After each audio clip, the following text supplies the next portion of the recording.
flood mitigation program, state flood board.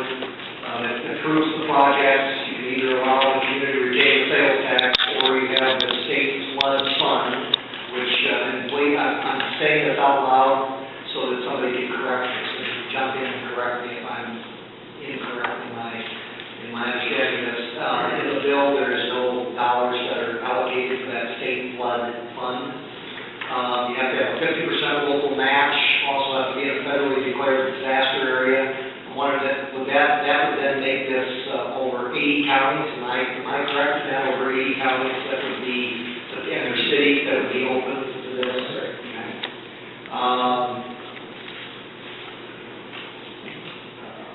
Approval of federal funding for the project required projects have to demonstrate the project will result in significant non-public investment. My question here is there a number on that?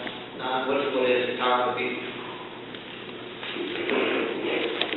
I think the bill requires, Tom Cope, representing the city of Cedar Rapids, I believe the bill requires 50%. You have to demonstrate within 10 years after the project is approved, between when the flood occurred and 10 years after the project, that as a result of the project, 50% of the total value of the project will, non-public investment, capital investment, new expansion of facilities, bricks and mortar, that type of investment has resulted as a result of the flood mitigation project. Because that's really why we're doing this legislation, to develop flood mitigation so that we can ensure economic growth in the area.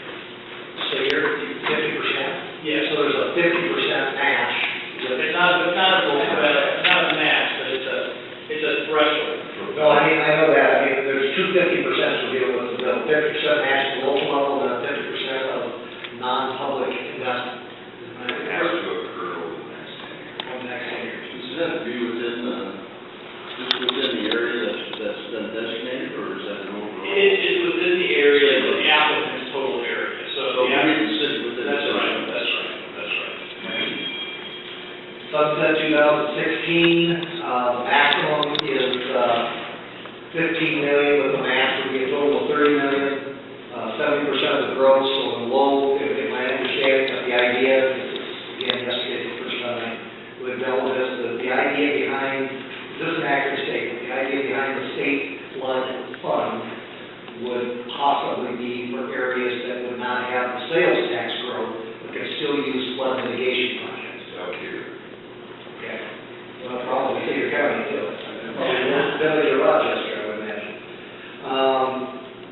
Then the communities can issue revenue bonds back by diverted sales tax, or that'd be equivalent to what schools do with the silent tax. I want to make sure the committee has a chance to ask questions about the bill, and we'll bring everybody else in to have an opinion. Does the committee have any other questions or clarifications on what the bill does? I'd just like to ask some questions after hearing them. Okay, that's fine. Anybody else in the committee want to ask? So why don't we go around the room before we start, and tell me your name and what you're interested in, if you are in favor of the bill or not. Contract lobbyists for Cedar Rapids. Larry Murphy, lobbyist for Cedar Rapids and the county board. Jerry Grant, lobbyist for Cedar Rapids and one county board as well. Tom Cope, lobbyist, city of Cedar Rapids. Eric Rosenthal, Cedar Rapids, the other CR chairman, and uncertain. Yes. The founder of the Mitigation letter, is last week, federal tax extension. I'm also the vice chair of the local option sales tax oversight committee and a member of the neighborhood planning process that was developed right after the flood to supposedly plan the recovery for the city. Okay. Brian? Brian Johnson with Polk County and supporting of the bill. I think Brother Kirk would take exception to Atlas being or Rochester being a village. Okay. Duly noted, but I'm not going to stand my ground on that.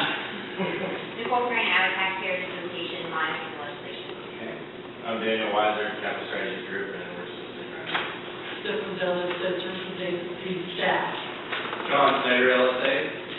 Victoria Daniels, out of Department of Revenue, just keeping track of it, which is a part of the administration as well. Well, he and I have been around long. Would be correct. John Justin, with Iowa March Security Emergency Management. Since we'll be responsible for the administration of the program, because we're facility monitoring.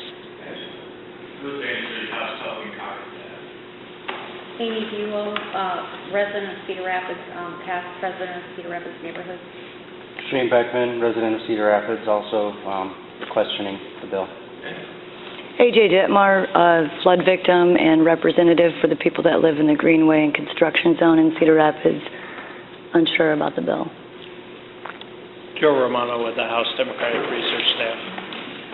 Right after the Iowa Chamber Alliance and the Greater Des Moines Partnership, we're just monitoring. Ken Hartwig, representing the Iowa Emergency Management Association, we're monitoring. James Lynch, the Gazette.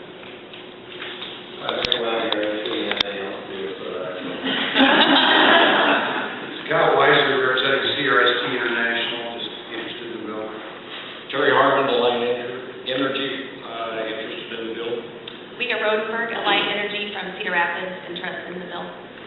Tyler Olson, citizen of Cedar Rapids. And Nick and Tyler are also both legislators, and they're humble, I guess. Rick Davis, Cedar Rapids flood victim. I've been involved with flood management pretty much since 2002. Jake Frederickson with the Treasurer's Office, just monitoring the bill. And then one of the folks that don't know the legislators, why don't we? I'm Matt Vanderlyn, and I represent Manhasset and Hogg. Peter County, I represent West Des Moines. Jeff Dawson, I represent the village of Rochester. Roger Thomas, that's House District 24, which is Clayton, parts of Delaware, and parts of Bay. Nate Willis, Elizabeth. Why don't we, it sounds like the legislators will hold their questions until I can hear from folks. So all we ask is that you use the microphones when you address the group. I'd like the comments to be confined to the bill and the merits of the bill. And who would like to go first, Tom? Thank you very much, and thank you for holding this subcommittee. I thought it might be helpful, obviously, and I think President Cobb, you've done a good job of really hitting on the highlights of the bill so far. I thought it might be helpful to kind of explain why we got to this point of having this piece of legislation. Obviously, as everyone knows, the state of Iowa has, in the last 5 years, various parts of the state, have been hit significantly hard by flooding. And it's not just the Cedar Rapids area, but throughout significant parts of the state were hit by disasters in 2008. And then last fall summer, we had significant damage occur. Southwest Iowa, closure of interstates, parts of communities like Hamburg, those types of areas that were surrounded by water. And so we're seeing a trend of having significant greater need for flood mitigation type projects to prevent damage that occurs from these types of flooding. At the same time, we're seeing the federal government, which historically has played a very active role in fund these types of flood mitigations, really step back. When you go back to the late 1960s, Dubuque was suffering through significant flooding. The federal government came in, paid 90% of the cost of the flood wall in the city of Dubuque. The federal government isn't doing that really to the extent that they were before. Their standards for federal participation is much higher. Therefore, the federal government is not helping as much to pay for these costs.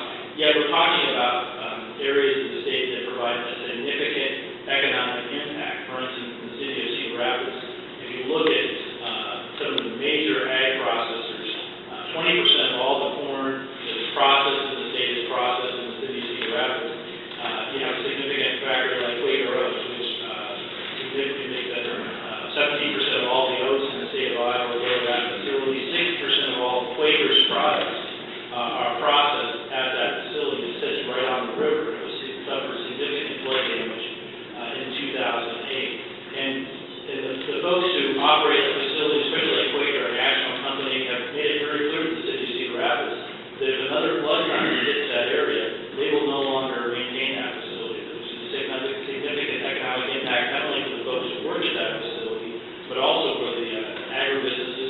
qualify a project for that facility. And therefore, the city of Cedar Rapids brought forward a piece of legislation that was based on the idea of being able to take a part of your sales tax and keep that locally to help pay for flood mitigation along with local flood. That piece of legislation was brought forward to the legislature last year. The leadership of the legislature put together a 12-person working group. Representative Thomas was a member of that working group, Representative Wagner, I believe Representative Olson might have been part of that too. And that group of 12 legislators took kind of the Cedar Rapids legislative idea, which initially was kind of a Cedar Rapids only bill, and really converted it into much of the work product you now see in Senate File 2217, which is a bill that doesn't just apply to one city, it actually is a statewide piece of legislation. And that's why it has kind of the look that it does.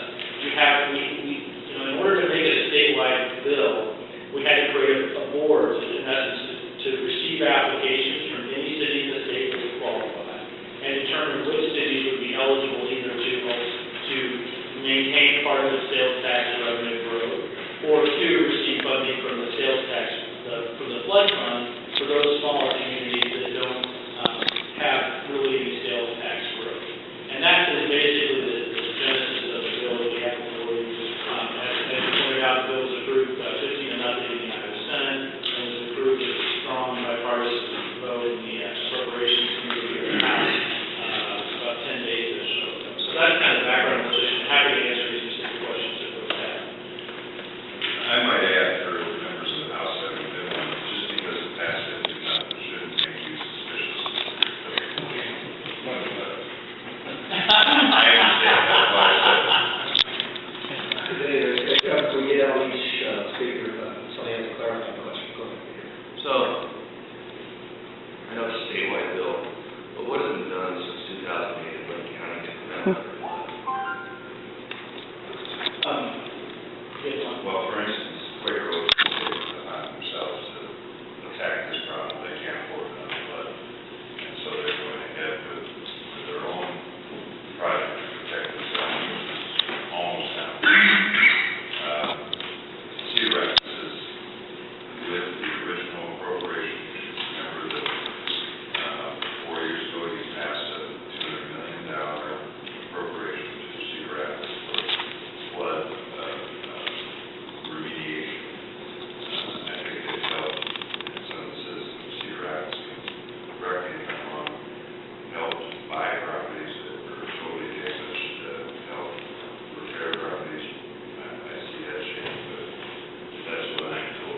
2016, would it be accurate to say that the student flood board would be a temporary board to administer a temporary program?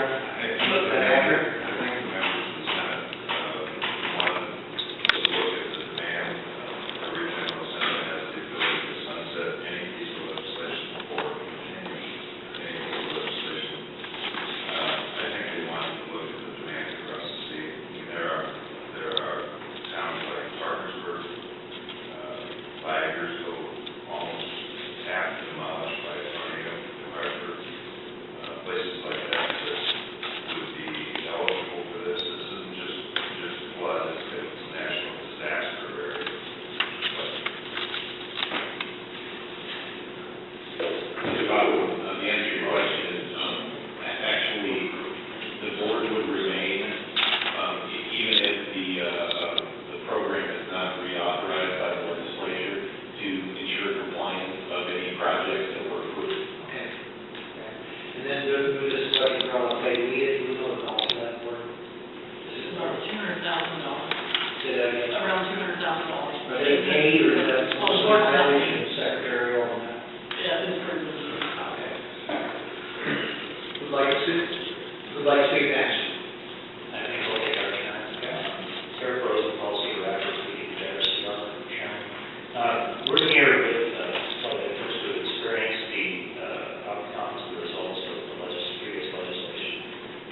We've had a tremendous number of homes demolished before paying victims. We've had a number of things that have been eyebrow raising for the residents of Cedar Rapids, which is primarily the reason for the sales taxes.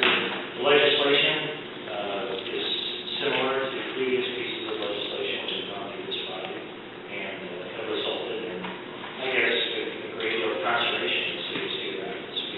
We've suffered a great deal. Do we need help? Yeah, absolutely. Does it need to be effective, more effective? Absolutely. It needs to be directed to flood protection.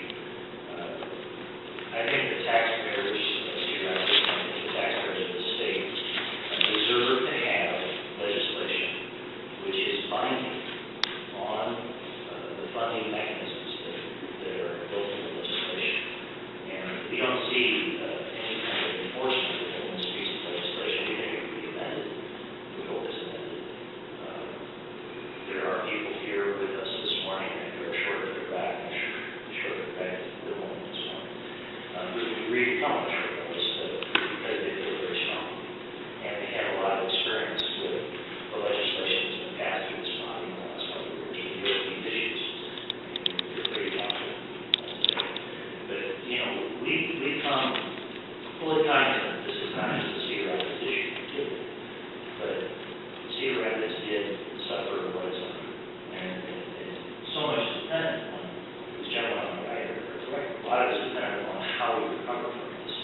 And that's the question. It's not, will we recover? We're honest. We will recover from this. There's tough people who live in extremes of winter or minus 30 except this year. And we really do have a lot of optimism about our community. But we want some accountability on legislation. That's what we're asking for. And that's what I said to the president the need of this last initiative for local option sales tax. We want some accountability in the legislation, and I think that the citizens of Cedar Rapids will continue to reject any kind of funding proposal which does not have accountability for the community. Of course, the bonding and this legislation are two separate entities. I mean, you know, the bonding dollars are going to be used for this. What more accountability do you want than an elected body, an elected city council to determine whether they want to participate, and then a state board from a variety of interest groups, appointed by the governor, confirmed by the Senate, and almost always has to be bipartisan. What more accountability should there be? Well, I would just like to say as a flood victim, and following the money trail and flood, there was an IJOB court, and we have seen a lot of money spent through Cedar Rapids of all the opportunities. I think there was, $300 million, we can pass this out soon, of opportunities for the city of Cedar Rapids to apply. they have applied for zero for flood protection or mitigation on the east or the west side. And I'd like to specifically piggyback on some of the things that we're saying are actually clarified. When Larry said Congress has not come out and said they won't fund the west side, the actual specific on that is that the Army Corps just can't recommend it, but Congress can still fund it, and that comes from the Army Corps of Engineers.